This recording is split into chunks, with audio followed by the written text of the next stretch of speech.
अस्सलाम वालेकुम। Third year कैसे हो आप लोग? थर्ड ईयर आवाज आ रही है आप लोगों को? काइंडली बच्चों ग्रुप में एक मैसेज डाल दो सारे बच्चों को ताकि ऑनलाइन हो जाए, ठीक है?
हाँ, very good morning students.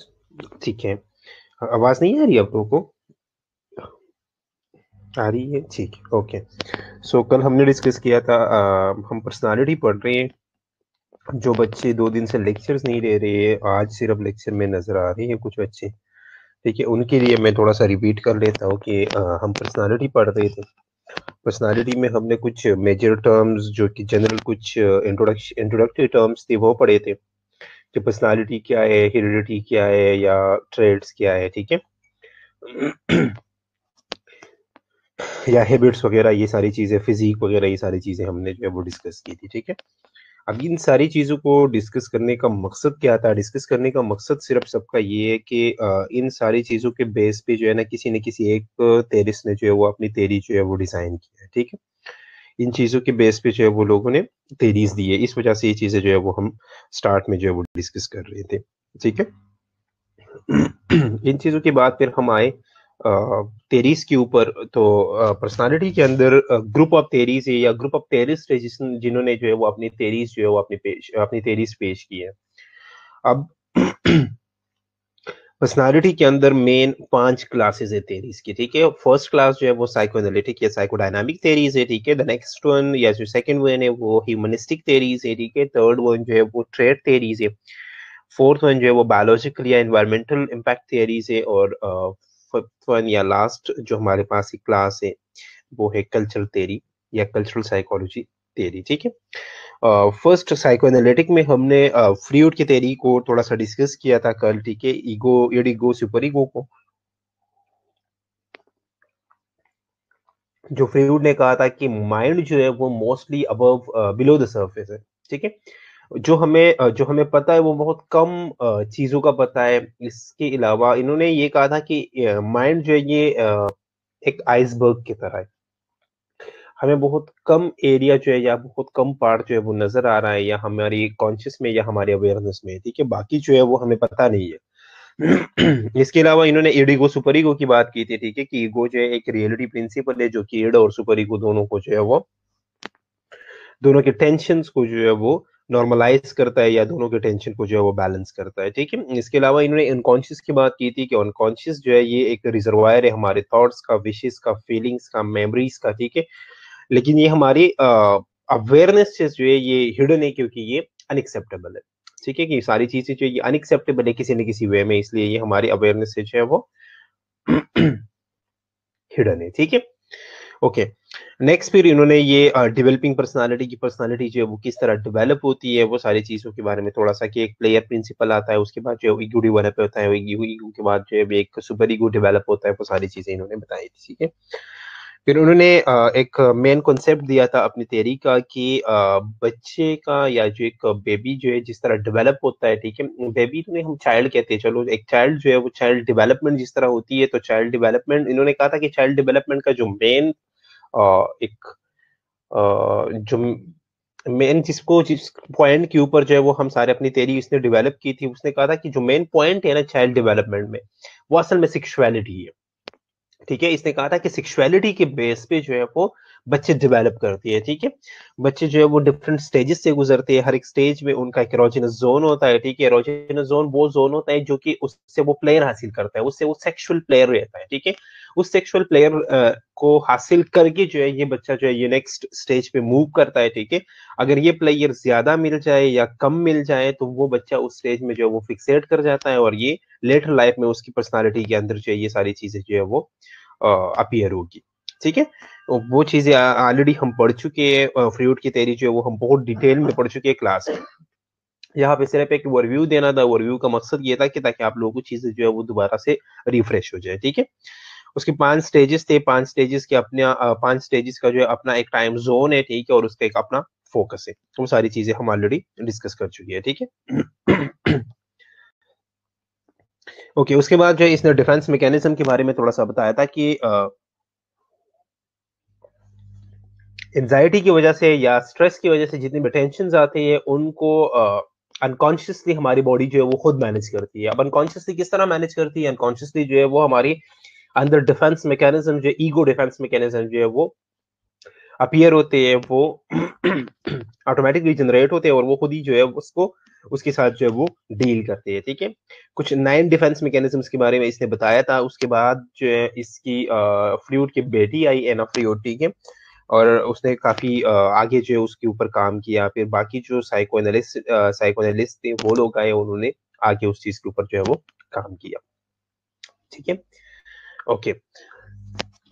New फ्रेडियन या जो साइकोडायनामिक थेरिस्ट थे, ठीक है? जो 3 लोग थे जिनके बारे में मैंने आप लोगों को कल बताया था कि एडलर हॉर्नी और कार्ल जंग था, ठीक है? ये लोग इनको न्यू फ्रोडियन इसलिए कहते हैं कि फ्रूड के बाद ये लोग आए थे और इन्होंने फ्रूड के काम को आगे बढ़ाया था, ठीक है? फ्रूड के काम को बेस बना के जो है इन्होंने आगे अपनी रिसर्चेस की थी।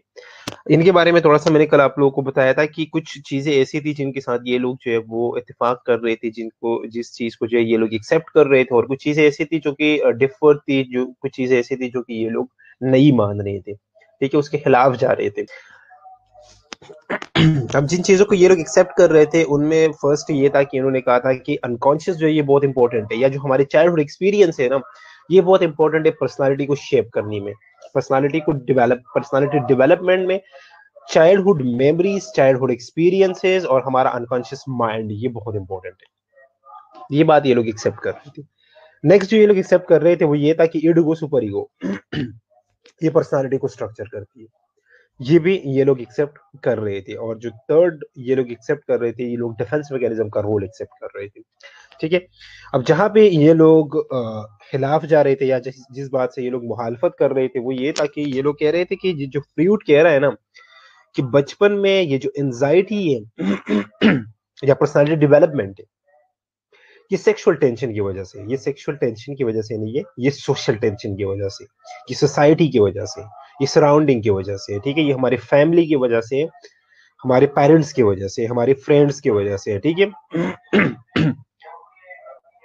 जो नेक्स्ट कार्ल था, कार्ल कह रहा था कि जिस तरह फ्रूड कह रहा है कि अनकॉन्शियस जो है ये हमारा एक पर्सनल रिप्रेस मेमोरीज या पर्सनल रिप्रेस विशेस है, ऐसा नहीं है। असल में हमारा अनकॉन्शियस जो है ये एक कलेक्टिव अनकॉन्शियस है, ठीक है? जिसमें सिर्फ और सिर्फ जो है हमारे पर्सनल रिप्रेस मेमोरीज या विशेस नहीं, बल्कि जो स्पीशीज एक्सपीरियंस है ना, जो हमारे आबाओ अजदाद से कुछ चीजें आती रहती है, वो चीजें भी इसी के अंदर जो है वो एम्बेडेड पड़ी है, ठीक है? यहाँ तक जो है एक शॉर्ट ओवरव्यू था, यहाँ तक जो है वो हमने 2 दिन में पढ़ा था, ठीक है? इसमें किसी बच्चे का कोई क्वेश्चन हो या जो बच्चे एब्सेंट थे वो कुछ पूछना चाहते हैं तो पूछो।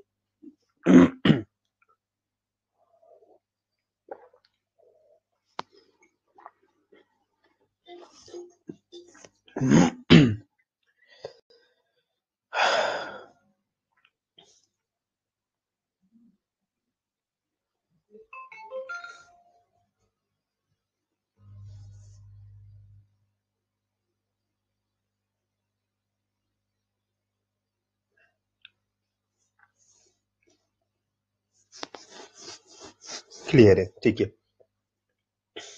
नेक्स्ट हम चलते हैं कार्ल जंग की तरफ, ठीक है। साइकोडायनामिक थ्योरीज जिनकी हमने बात की कि इन्होंने जो है इन चीजों के साथ जो है वो इत्तेफाक किया था, या जिन चीजों के से जो है वो कुछ चीजें ऐसी थी जिनके ये लोग खिलाफ गए थे, ठीक है। अब इनका एक मेन फोकस हम बताते हैं कि इन्होंने क्या कहा था कि मेन फोकस क्या है पर्सनालिटी डेवलपमेंट का। सो कार्ल का जो मेन फोकस था, कार्ल ने अनकॉन्शियस के ऊपर बात की थी। जिस तरह मैंने पहले भी आप लोगों को कहा कि कार्ल कह रहा था कि अनकॉन्शियस जो हमारा है वो क्या है, वो एक कलेक्टिव अनकॉन्शियस है, ठीक है। क्या है? कलेक्टिव अनकॉन्शियस है। इसने कहा था कि ये कलेक्टिव अनकॉन्शियस जो है ना, इसी की बेस पे इंसान जो है वो क्रिएटिव बन जाता है, इसी की बेस पे हमारा इंसाइट है, ठीक है। सो ये कह रहा था कि क्रिएटिविटी और इंसाइट जो है ये असल में अनकॉन्शियस माइंड से निकलता है, ठीक है।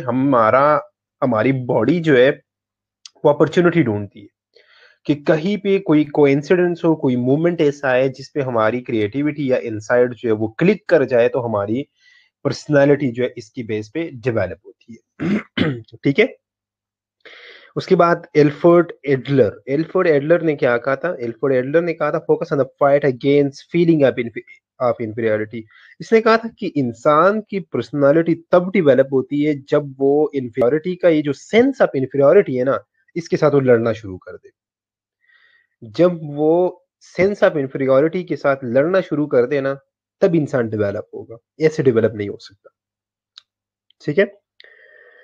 और ये बात वो अपने एक्सपीरियंस से कह रहा था, इसने किसी के ऊपर एक्सपेरिमेंट नहीं किया था, या अपने एक्सपीरियंस से कह रहा था। लेकिन इसने ये कहा था कि हमारा जो पर्सनालिटी का जो मेन कोर है ना, वो असल में fight against feeling of inferiority है।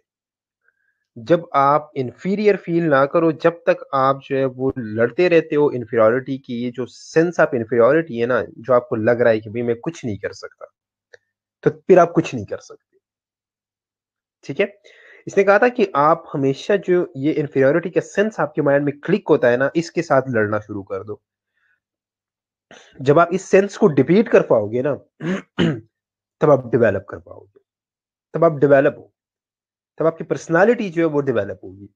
लेकिन अगर आप इंफीरियरिटी का शिकार हो, आप जो है वो फील कर रहे हो कि मैं भाई कुछ नहीं कर सकता, सारे लोग तो मुझसे बहुत अच्छे हैं, मैं तो कुछ भी नहीं हूं, ठीक है, तो फिर आप कुछ भी नहीं कर सकते, ठीक है। एटलर का ये कॉन्सेप्ट था। इसका ये कॉन्सेप्ट जो था, ये इसके अपने एक्सपीरियंस के बेस पे था, किसी के ऊपर इसने एक्सपेरिमेंट नहीं किया, ठीक है। उसके बाद थर्ड जो बड़ा नाम पर्सनालिटी डेवलपमेंट में या साइकोडायनामिक पर्सनालिटी डेवलपमेंट में आता है, वो है कैरन हॉनी का। कैरन हॉनी जो ये एक फीमेल थी। असल में आप लोगों ने फ्रीउड की थ्योरी में देखा होगा कि फ्रीउड ने क्या कहा था। फ्रीउड ने ये कहा था कि वुमेन जो है ना, फ्रीउड ने मोस्टली वुमेन के ऊपर जो है अपना रिसर्च, जो ये ख्वाब वगैरह थे ना, जो वो ड्रीम एनालिसिस करता था, वो मोस्टली फीमेल्स पे करता था, ठीक है। आप लोगों को मैंने बताया भी था उसमें ड्रीम एनालिसिस में, कि ड्रीम एनालिसिस में उसके पास कुछ फीमेल्स आए थे जो कि उन्हें कह रही थी कि उन्होंने अपना ख्वाब जो है वो फ्रीउड को बताया कि हमें जो है वो ख्वाब में जो है वो डिफरेंट कलर्स की स्नेक्स नजर आती हैं। तो फ्रीउड ने उससे ये अंदाजा लगाया था, फ्रीउड ने उसे जो है वो इस तरह मीनिंग दी थी। फ्रीउड ने उसे कहा था कि ये फीमेल्स जो है इन्हें फियर है सेक्सुअल एक्टिविटीज से, ठीक है। फ्रीउड हमेशा कहता था कि वुमेन जो है ये क्या है, ये वीक है या सबऑर्डिनेट है मेन के अंडर जो है ये रहेंगी पूरी जिंदगी। तो कैरन हॉनी ने सबसे पहले फ्रीउड की इस पोर्ट्रेयल को क्रिटिसाइज किया, फ्रीउड की इस नारे को क्रिटिसाइज किया कि जो आप कह रहे हो ना कि वुमेन जो है वो वीक है या सबऑर्डिनेट है मेन की, ये गलत है। इसने कहा था कि मेन वुमेन जो है वो किसी भी रिलेशनशिप में हो ना, वुमेन अगर किसी भी रिलेशनशिप में है, तो वो उस रिलेशनशिप में जब तक सिक्योर फील ना करे ना, तब तक कुछ नहीं है। इसने कहा था कि भाई वुमेन कोई भी एक लड़की एक फीमेल किसी भी रिलेशनशिप में हो ना, सबसे पहली बात ये है कि वो सिक्योर फील करे उस रिलेशनशिप में। तो जब वो सिक्योर फील करे, ठीक है, वो वीक नहीं रहेगी, वो सबऑर्डिनेट नहीं रहेगी। इसने सिर्फ और सिर्फ इसके ऊपर जो है वो काम किया था, ठीक है। इनकी इनकी थेरीज जो है वो हम अलग अलग जो है इंशाल्लाह अब नेक्स्ट पढ़ेंगे, ठीक है। अलग अलग इनकी थेरी पढ़ेंगे, बस यहाँ पे सिर्फ इनका एक मेन कॉन्सेप्ट था कि इनका मेन कॉन्सेप्ट क्या था, इन्होंने किस चीज के ऊपर जो है वो काम किया, ठीक है। तो इन्होंने तीन लोगों ने इसके ऊपर काम किया था। कालियोंग ने कलेक्टिव अनकॉन्शियस के ऊपर काम किया था। एल्फ्रेड एडलर ने जो है वो fight against feeling of inferiority के ऊपर काम किया था। और कैरन हॉर्नी ने किस चीज के ऊपर काम किया था, position of women in relationship, ठीक है। यहाँ तक कोई क्वेश्चन, कोई कंफ्यूजन? यहाँ तक कोई भी क्वेश्चन हो, कोई कंफ्यूजन हो तो पूछो।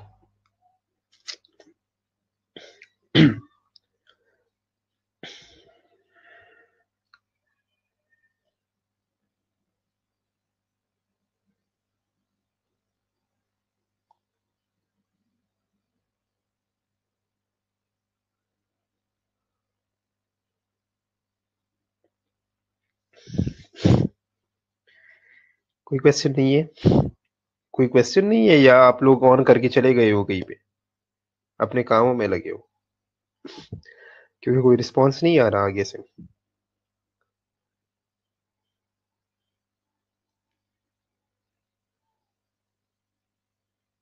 ठीक है। नहीं, मुझे लगा क्योंकि कोई आगे से कोई रिस्पांस नहीं आ रहा, मैं क्या ऐसा ना हो कि बच्चे जो है वो ऑन करके कहीं पे गए हो। चले, ठीक है। आगे देखते हैं अब ह्यूमनिस्टिक अप्रोच। अब मुझे ये बताओ, ह्यूमनिस्टिक, जब हम ह्यूमनिस्टिक की बात करते हैं या ह्यूमनिस्टिक अप्रोच की बात करते हैं, सबसे पहले किसका नाम जो है वो माइंड में क्लिक होता है? जब भी हम ह्यूमनिस्टिक अप्रोच की बात करते हैं, सबसे पहले किसका नाम माइंड में क्लिक होता है?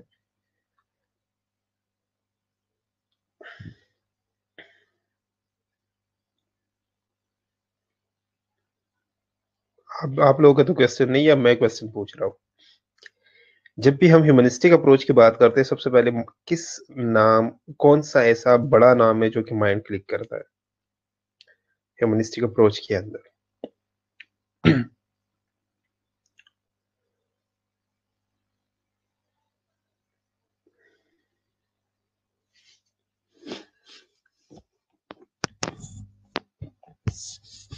आप लोग तो ऐसे खामोश हो जैसे आप लोगों ने ये नाम कभी सुना ही नहीं है।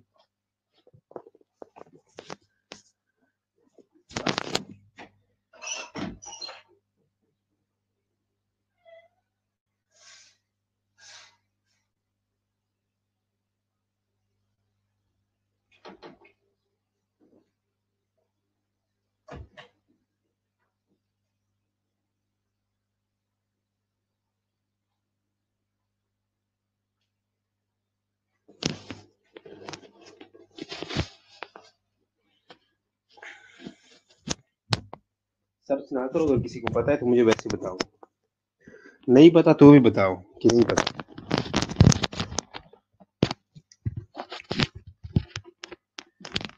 मैंने आप लोगों को कुछ कहना तो नहीं है। ह्यूमनिस्टिक अप्रोच में सबसे बड़ा नाम जिसका, आप लोगों ने वो तेरी हर एक सब्जेक्ट में पढ़ी है, ये भी मैं बता दूं, क्योंकि वो तेरी ही ऐसी है कि हम हर जगह वही तेरी पढ़ते हैं।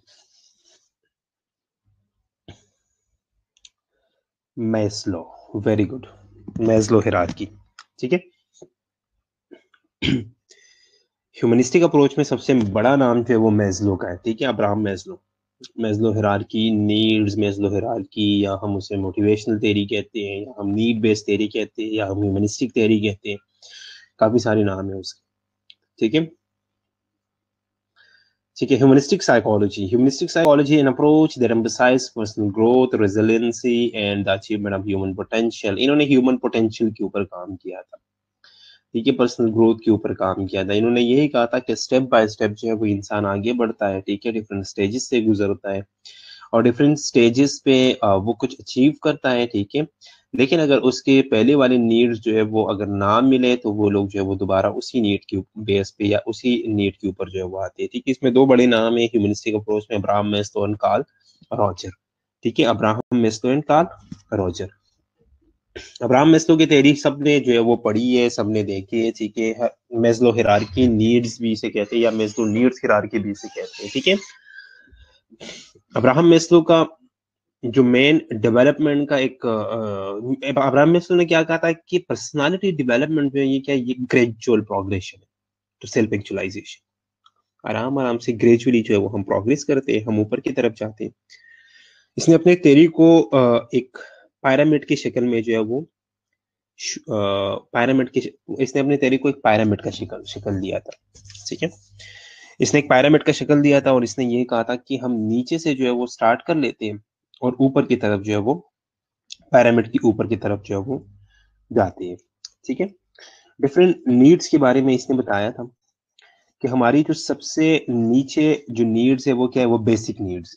इसने अपनी नीड्स को सबसे पहले तीन तरह या तीन चीजों में जो है वो डिवाइड किया, ठीक है। सबसे पहले वाले को इसने क्या कहा, बेसिक नीड्स। नेक्स्ट को इसने कहा साइकोलॉजिकल नीड, और थर्ड को इसने कहा सेल्फ फुलफिलमेंट नीड्स, ठीक है। थर्ड को इसने क्या कहा, सेल्फ फुलफिलमेंट नीड्स। अब जो बेसिक नीड्स है, ठीक है, या ये तो इसके वो डिवीजन थी जो इसने तीन में डिवाइड किया इस चीज को। एक और डिवीजन है इसकी थ्योरी की जिसने दो में डिवाइड किया था, वो ये था कि एक है हमारी डिफिशियंसी नीड और एक है हमारी ग्रोथ नीड्स। एक है हमारी डिफिशियंसी नीड्स और एक है हमारी ग्रोथ नीड्स, ठीक है। क्या हम ये कह सकते हैं कि डिफिशियंसी नीड और बीइंग नीड्स, ठीक है, डिफिशियंसी नीड और बीइंग नीड्स। अब मैं आप लोगों को समझाता हूं कैसे।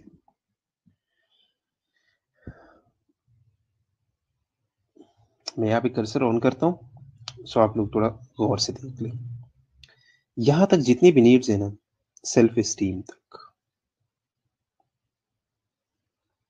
ये जो चार नीड्स है, इसको इसने क्या कहा, मैं यहाँ पे सिर्फ डी लिख रहा हूं, ठीक है। D needs means deficiency need, और इसको इसने क्या कहा, बी नीड्स, मतलब बीइंग नीड्स या ग्रोथ नीड्स, ठीक है। सबसे फर्स्ट डिवीजन इसकी यही थी, डेफिशिएंसी नीड्स और बीइंग या ग्रोथ नीड्स, ठीक है। फिर इस डेफिशिएंसी नीड्स को हमने क्या किया, इस डेफिशिएंसी नीड्स को हमने डिवाइड किया दो में। डेफिशिएंसी को फिर हमने दो में डिवाइड किया। ये जो पहले दो है ना, इसको क्या कहा, बेसिक नीड्स, ठीक है, बेसिक बेसिक नीड्स। और जो ऊपर वाले दो है उनको हमने क्या कहा, साइकोलॉजिकल नीड्स, साइकोलॉजिकल, ठीक है। बेटा मैं आप लोगों को दोबारा समझा देता हूँ, ये देख लो एक मिनट। हाँ, मैं उसके साथ लिख लेता हूँ ताकि आप लोगों को जो है वो क्लियर हो जाए। बताता हूँ सब कुछ, ठीक है। मैं दोबारा से यहाँ पे लिख लेता हूँ, ठीक है। सबसे पहले बेटा देखो, गौर से सुनो, दो में डिवाइड किया इसमें इन्होंने, इसको इन्होंने कहा डिफिशियंसी नीड, ठीक है। डिफिशियंसी लिखना थोड़ा मुश्किल है यहाँ पे माउस से, लेकिन मैं यहाँ पे लिख लेता हूँ, ठीक है। आप लोग देख लो, डेफिशिएंसी नीड्स, ठीक है। इसको इसने क्या कहा, बीइंग नीड्स। ये जो बी है इस बीइंग, ठीक है, बीइंग नीड्स, या इसको कहा ग्रोथ नीड्स, ठीक है। क्लियर है, यहां तक क्लियर है, बीइंग और डेफिशिएंसी, ठीक है। फिर इस डेफिशिएंसी नीड को इसने दो में डिवाइड किया। ये जो पहले वाले दो है ना, इसको इसने कहा बेसिक, कि ये क्या है, ये बेसिक है, ठीक है। और ये जो हमारे दो ऊपर वाले है, इससे ऊपर वाले, ये क्या है, ये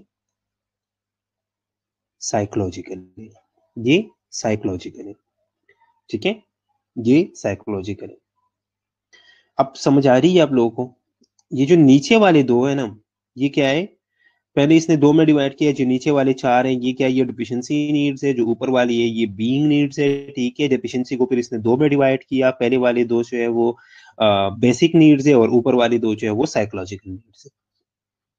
क्लियर है यहाँ तक, गुड, ओके, ठीक है।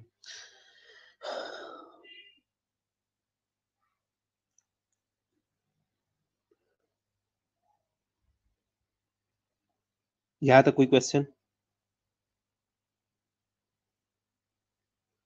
अच्छा, एक मेन क्वेश्चन या कोई अक्सर एमसीक्यू में ये पूछा जाता है कि ये थ्योरी अब्राहम मेस्लो ने अपनी किस, कहाँ पे जो है वो उन्होंने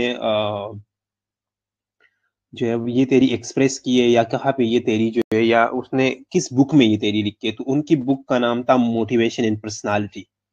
ठीक है, इनकी बुक का नाम क्या था? इनकी बुक का नाम था मोटिवेशन, मोटिवेशन इन पर्सनालिटी। ठीक है, जिसमें ये थ्योरी है मोटिवेशन एंड, ये कोई एमसीक्यू में पूछ सकता है कि अब्राहम मेस्लो ने ये मेस्लो हिरार्की नीड्स थ्योरी जो है वो किस बुक में जो है वो बयान की है? तो इन्होंने किस बुक में की है? मोटिवेशन इन पर्सनालिटी इनकी बुक का नाम है। ठीक है, मोटिवेशन इन पर्सनालिटी, उस बुक में ये थ्योरी जो है ये मौजूद है। ठीक है, ओके। सबसे पहले हम आते हैं बेसिक नीड्स की तरफ। अब इनको हम बेसिक क्यों कहते हैं? क्योंकि ये हमारे लाइफ के बेसिक्स है। ठीक है, ये हमारे लाइफ के बेसिक्स है। ये ना हो आपके पास तो आपके पास कुछ भी नहीं है। ये आपके पास ना हो तो आपके पास कुछ भी नहीं है। बेसिक नीड्स ना हो तो आपके पास कुछ भी नहीं है। ठीक है, अब बेसिक नीड्स में जो सबसे पहला कॉलम है वो क्या है? वो हमारी फिजियोलॉजिकल नीड्स है। ठीक है, वो हमारी फिजियोलॉजिकल नीड्स है, जो कि हमारे सर्वाइवल के लिए मस्ट है। ठीक है, हमारी सर्वाइवल के लिए वो क्या है? मस्ट है। अब इसको हम मोटिवेशन थ्योरी भी कहते हैं। ठीक है, मोटिवेशन थ्योरी भी कहते हैं। मोटिवेशन में अगर इस थ्योरी में आप नीचे की तरफ आते हैं तो आप डीमोटिवेट होते हैं। अगर आप डीमोटिवेट होते हैं तो आप नीचे की तरफ आते हैं, अगर आप मोटिवेट होते हैं तो आप ऊपर की तरफ जाते हैं। ठीक है, अगर आप मोटिवेट होते हैं तो आप ऊपर की तरफ जाते हैं, और अगर आप डी में मोटिवेट होते हैं तो आप नीचे की तरफ आते हैं। कंफ्यूजन है या समझ आ रही है? जहां पे इस चीज में कंफ्यूजन आप पूछो, क्योंकि पहले हम सिर्फ और सिर्फ जो है वो इतना पढ़ते हैं कि भाई मेस्लो हिरार्की ये एक पिरामिड है और पिरामिड में 5 चीजें, इससे आगे जो है वो मोस्टली हम नहीं पढ़ते, क्योंकि उसका साइकोलॉजी के साथ कुछ लिंक नहीं। ठीक है, अब हम साइकोलॉजी में पढ़ रहे हैं तो साइकोलॉजी में हमने इन डिटेल पढ़ना है। ठीक है, हर चीज को देखना है आप लोगों ने। जहां पे किसी बच्चे को कंफ्यूजन हो वो आप लोग पूछे, समझ नहीं आई, वेरी गुड। ठीक है, जिसको समझ नहीं आई वो पूछो। ठीक है, ताकि बाद में इश्यू ना हो। आप लोग 1000 दफा पूछोगे, मैं 1000 दफा बताऊंगा। ठीक है, वो कोई इश्यू नहीं है, लेकिन कॉन्सेप्ट सारी क्लियर कर लो। ठीक है, देखो बेटा, इसको हम कहते हैं मोटिवेशनल थ्योरी। इसको हम क्या कहते हैं? Motivational theory. अब जितनी आप लाइफ में मोटिवेट होते जाते हो आप ऊपर की तरफ जाते हो। ठीक है, जितना आप लाइफ में मोटिवेट होते हो आप ऊपर की तरफ जाते हो। एक सिंपल कॉन्सेप्ट है, थोड़ा सा जो है वो मैंने बताया इस तरह कि आप लोगों को थोड़ा मुश्किल लगे। ठीक है, जितने आप लाइफ में मोटिवेट होते हो आप ऊपर की तरफ जाते हो, आप डेवलप कर रहे होते हो। ठीक है, लेकिन अगर आप डीमोटिवेट होते हो अपनी लाइफ में तो आप जो है वो नीचे की तरफ आते हो। अब क्लियर है? अब क्लियर है? अगर आप मोटिवेट होते हो तो आप ऊपर की तरफ जाते हो, अगर आप डीमोटिवेट होते हो तो आप नीचे की तरफ आते हो। अब कोई कंफ्यूजन आती का बेटा? समझ आ गई है आपको? या बताओ मुझे किस चीज की समझ नहीं आई? ठीक है, वेरी गुड। ठीक है, ये क्लियर हो गया। ठीक है, इसके अलावा जो डेफिशिएंसी नीड्स थे और जो ग्रोथ या बीइंग नीड्स थे वो समझ आ गई है? ये डेफिशिएंसी है, ये ग्रोथ है, या ये बीइंग है? समझ आ गई है? गुड। ठीक है, इसके अलावा हमने इसको दो में फिर डिवाइड किया था। जो पहले वाले दो थे वो बेसिक नीड्स थे, जो ऊपर वाले थे वो फिजियोलॉजिकल नीड्स थे। क्लियर है? गुड। बेसिक नीड्स में हमारे सबसे पहले नीड्स जो है वो क्या है? वो फिजियोलॉजिकल नीड्स है। ठीक है, फिजियोलॉजिकल नीड है जो कि हमारी फिजियोलॉजी की जरूरत है। अब फिजियोलॉजी की क्या जरूरत है? सबसे पहले सांस लेना। सबसे पहले सांस लेना। ठीक है, जो हम सांस ले रहे हैं ना, ये क्या है? ये फिजियोलॉजिकल नीड है। ये हम सांस नहीं लेंगे तो हम जिंदा नहीं रह सकते। इसे हम सर्वाइवल नीड्स भी कहते हैं। ठीक है। फिजियोलॉजिकल नीड्स को हम क्या कहते हैं? सर्वाइवल नीड्स भी कहते हैं, ठीक है। फिजियोलॉजिकल को हम सर्वाइवल भी कहते हैं, क्योंकि ये हमारे सर्वाइवल के लिए, हमारे बका के लिए जो ये मस्ट है, ठीक है, सर्वाइवल नीड्स। इनको फिजियोलॉजिकल को हम सर्वाइवल नीड्स भी कहते हैं। अब हम सांस नहीं लेंगे तो हम जिंदा नहीं रह सकते, सिंपल सी बात है। सांस के बाद जो दूसरा फैक्टर आता है वो क्या है? वो खुराक और पानी है। ना आप खुराक के बगैर जिंदा रह सकते हैं, ना आप पानी के बगैर जिंदा रह सकते हैं, ठीक है। तो सबसे पहला क्या है? सांस लेना। दूसरा क्या है? फूड। एंड थर्ड वन जो है वो क्या है? वाटर। इसके अलावा सेक्सुअल एक्टिविटी।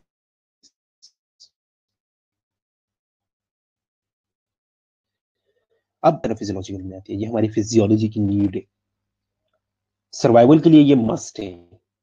अगर सेक्सुअल एक्टिविटीज ना हो तो हमारी नस्ल जो है वो आगे नहीं बढ़ेगी। आप सर्वाइवल नहीं कर सकते किसी एरिया में। सर्वाइवल तो यही है ना कि आप उधर रहो, ठीक है, आपकी नस्ल उधर रहे, ठीक है, नस्ल दर नस्ल ये सिलसिला जो है वो चलता रहे, इसे सर्वाइवल कहते हैं। अब अगर सेक्सुअल एक्टिविटीज निकाल लो तो सर्वाइवल नहीं होगी। ये बंदा जो है ये आगे दूसरी नस्ल में जो है ये कन्वर्ट, मतलब दूसरी नस्ल में जो ये प्रोग्रेस नहीं करेगा। जब ये खत्म हो जाएगा सब कुछ खत्म हो जाएगा, बात खत्म, ठीक है। तो सेक्सुअल एक्टिविटीज जो है ये क्या है? ये सर्वाइवल नीड या फिजियोलॉजिकल नीड है हमारी। उसके बाद क्या है? स्लीप। नींद बहुत जरूरी है। नींद के बगैर इंसान जो है वो सर्वाइव नहीं कर सकता, ठीक है। स्लीप हमारा क्या है? ये भी सर्वाइवल नीड है। उसके बाद है होम्योस्टेसिस। होम्योस्टेसिस, हीमोस्टेसिस नहीं है, ठीक है। इस चीज को और से देखो, दो चीजें हैं, एक होम्योस्टेसिस है, एक हीमोस्टेसिस है। हीमोस्टेसिस जो है वो किसे कहते हैं? वो हीम से निकला है। हीम मीन्स ब्लड, ठीक है, वो हीम से निकला है। हीम्स मीन ब्लड। हीम क्या है? ब्लड है। ब्लड के रोकने को हीमोस्टेसिस कहते हैं, लेकिन यहाँ पे क्या है? यहाँ पे हम होम्योस्टेसिस की बात कर रहे हैं। होम्योस्टेसिस क्या है? आपकी बॉडी जो है वो बैलेंस में है, ठीक है, आपकी बॉडी जो है वो बैलेंस में। तो जिंदगी में आपकी बॉडी का एक बैलेंस जो है, आपकी फिजियोलॉजी का एक बैलेंस जो है वो मस्ट है, उसके बगैर आप जिंदा नहीं रह सकते। एंड जो लास्ट वन है वो क्या है? वो एक्सक्रीशन है। आप खा रहे हो, आप पी रहे हो, अब ये कहीं ना कहीं से एक्सक्रीट भी तो होना है, एक्सक्रीट आउट भी तो होना है, ठीक है। क्योंकि जो हम खा पी रहे हैं वो 100% जो है वो हमारी बॉडी यूज नहीं करती। उसकी जितनी भी चीजें हमारी रिक्वायरमेंट की होती है वो हमारी बॉडी जो है वो यूज कर लेती है। बाकी जो एक्सक्रीटा होता है उसको एक्सक्रीट आउट कर देती है, ठीक है। तो ये हमारी क्या है? ये हमारी फिजियोलॉजिकल नीड्स है। ब्रीदिंग, खाना, पीना, सेक्सुअल एक्टिविटीज, सोना, बैलेंस और एक्सक्रीशन, ये सारी हमारी क्या? ये फिजियोलॉजिकल नीड्स के अंदर आती है, ठीक है। नेक्स्ट जो हमारा बेसिक नीड है उसकी तरफ हम आते हैं, तो हमारा जो दूसरा बेसिक नीड है वो क्या है? वो सेफ्टी एंड सिक्योरिटी है। वो क्या है? सेफ्टी एंड सिक्योरिटी है। अब सेफ्टी एंड सिक्योरिटी में सबसे पहली बात जो आती है ना, वो सबसे पहली बात आती है इंसान की अपनी वजूद की, इंसान की अपनी बॉडी की। सबसे पहले तो आपकी बॉडी जो है वो सिक्योर होनी चाहिए। सबसे पहले आप खुद सिक्योर हो। अगर मैं सिक्योर हूं, ठीक है, मैं खुद सेफ हूं, तो मैं कुछ कर पाऊंगा। मैं सेफ नहीं हूं तो मैं कुछ भी नहीं कर सकता। तो सबसे पहली बात क्या है? Security of body. सबसे पहले हम खुद सिक्योर हो।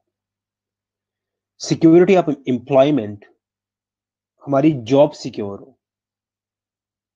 हम किसी किसी जगह जॉब करें तो हमें ये यकीन हो कि भाई हम इधर जॉब कर रहे हैं, यहाँ से हमें कोई ये नहीं कहेगा कि भाई सुबह में जाओ और सुबह मुझे वो कहे कि भाई आज आपका लास्ट डे, आज ना ना, कल से आप जो है वो खत्म। ये नहीं होना चाहिए लाइफ में।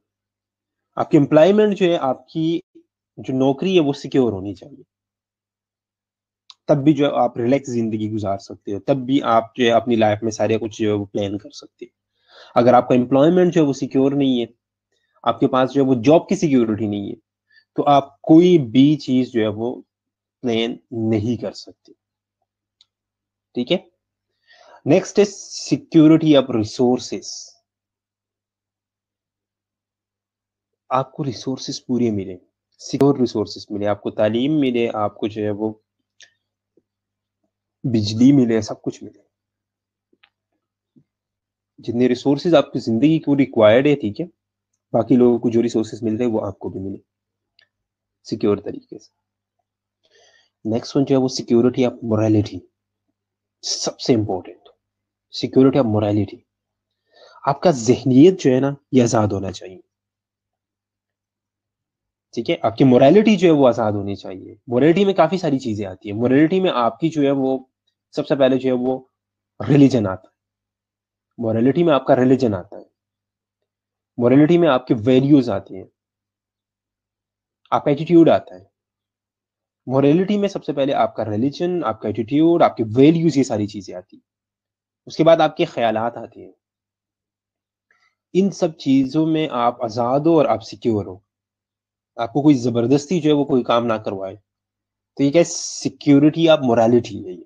आपकी मोरालिटी जो है ये सिक्योर होनी चाहिए। यहां तक आपकी चीजें थी। उसके बाद आपकी फैमिली सिक्योर हो, आपका हेल्थ सिक्योर हो और आपकी प्रॉपर्टी सिक्योर हो, ठीक है। आप फॉर एग्जांपल यहाँ कहीं पे जो है वो कोई प्रॉपर्टी ले रहे हो, ठीक है, घर ले रहे हो, प्लॉट ले रहे हो, कुछ भी ले रहे हो, आपको माइंड में ये चीज हो कि भाई मैं इधर ये चीज ले रहा हूँ, ठीक है, ये मेरी प्रॉपर्टी है, ये चीज जो है ये सिक्योर है, ये कोई मुझसे जो है वो जबरदस्ती नहीं ले सकता, ठीक है, या मुझे यहां से कोई जबरदस्ती नहीं निकाल सकता, कोई इस पे कब्जा नहीं कर सकता।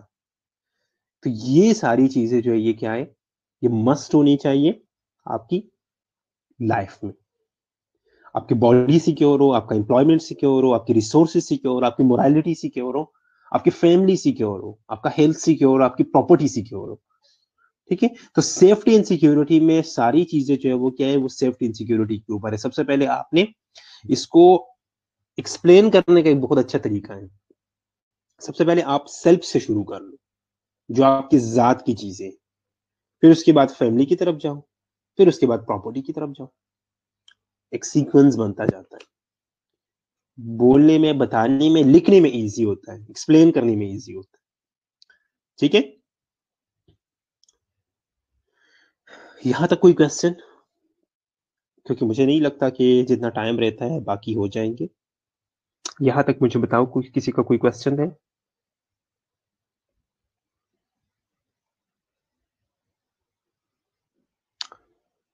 बेटा यहां तक किसी का कोई क्वेश्चन हो तो पूछो। चलो एक हम एक्सप्लेन कर सकते हैं, 11 बिलोंगिंग, ठीक है। अब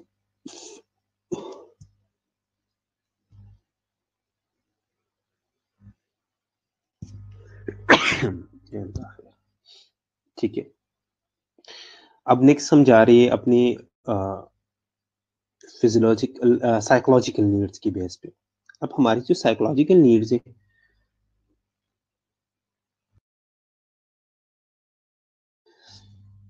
अब जो हमारे साइकोलॉजिकल नीड्स है उसमें सबसे पहले क्या है, love and belonging. Love and belonging, belonging and love. अब लव जो है ना, ये सिर्फ इस सेंस में आपने नहीं लेना कि भाई जो एक कपल है वो लव है, इस सेंस में सिर्फ नहीं है लव। लव जो है वो कहीं पे भी बिलोंगिंग हो ना, वहां पे लव का फैक्टर जरूर होगा।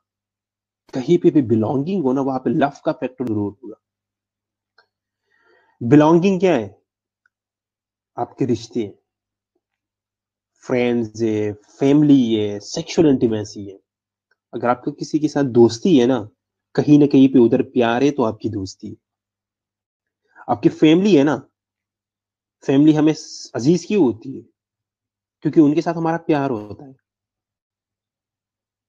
और अक्सर ये प्यार जो है वो कभी कभार हम बड़े तंग भी आ जाते हैं ना, कहते ये है वो है, मेरे साथ ये हो रहा है, मेरे साथ वो हो रहा है, बच्चे अक्सर कहते हैं ना कि मुझे तो सारे गुस्सा करते हैं, मुझे तो कोई प्यार ही नहीं करता। लेकिन ये तब पता चलता है जब बंदा दूर जाता है, ठीक है। तो फैमिली जो उसमें हमेशा प्यार ही होता है। ये जो बच्चे आपस में लड़ रहे होते हैं ना, बहन भाई लड़ रहे होते हैं, ये सारे ये प्यार ही होता है। ये प्यार में ही लड़ते रहते हैं, ठीक है। आपस में लड़ेंगे लेकिन बाहर की किसी बंदे का कुछ बर्दाश्त करता है या कुछ बर्दाश्त करते नहीं करते ना, बाहर अगर कोई लड़ना शुरू कर दे तो भाई दोनों जो है वो आप मिल के उनके साथ लड़ाई शुरू कर देते। तो ये जो फ्रेंडशिप है, ये जो फैमिली है हमारी, इसमें भी लव भी है। लव है तो ये लोग, प्यार है तो ये है, प्यार है तो हमारा जो है उनके साथ एक ताल्लुक है, प्यार है तो हमारा उनके साथ एक रिश्ता है। और नेक्स्ट पीरियड जो है वो सेक्सुअल इंटीमेसी है, जो कि आपका किसी एक बंदे के साथ होता है। ठीक है, किसी एक बंदे के साथ होता है आपका। ठीक है, वो फिर आता है इंटीमेट रिलेशनशिप्स में, जो कि एक कपल है या एक हस्बैंड वाइफ है उनके दरमियान होता है। तो ये जितने भी रिश्ते हमारे बनते हैं, ठीक है, ये सारे क्या है, ये लव एंड बिलोंगिंग, ये जितनी भी बिलोंगिंग्स हमारी बनती है वो लव के ऊपर बनती है। प्यार है तो ये रिश्ते है, अगर प्यार नहीं है तो ये रिश्ते नहीं है। इन रिश्तों का कोई फायदा नहीं है, क्योंकि फिर ये नाम के रिश्ते रहते हैं, ये बिलोंगिंग्स के अंदर नहीं। ठीक है, तो ये हमारा क्या है, ये हमारा साइकोलॉजिकल नीड है। ये जहन के ऊपर सारा कुछ जो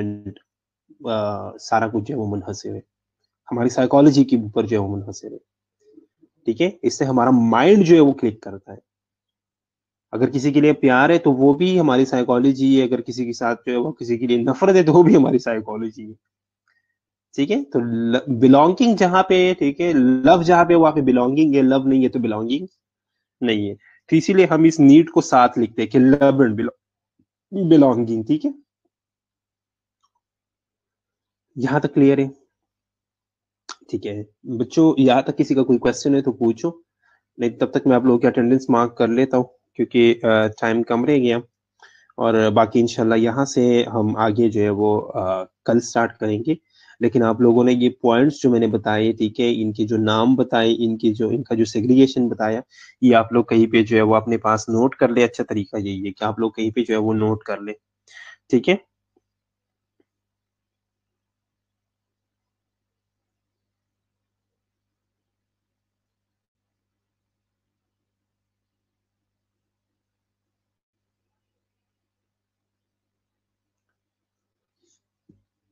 तब तक मैं आप लोगों की अटेंडेंस मार्क कर लेता हूँ। ठीक है,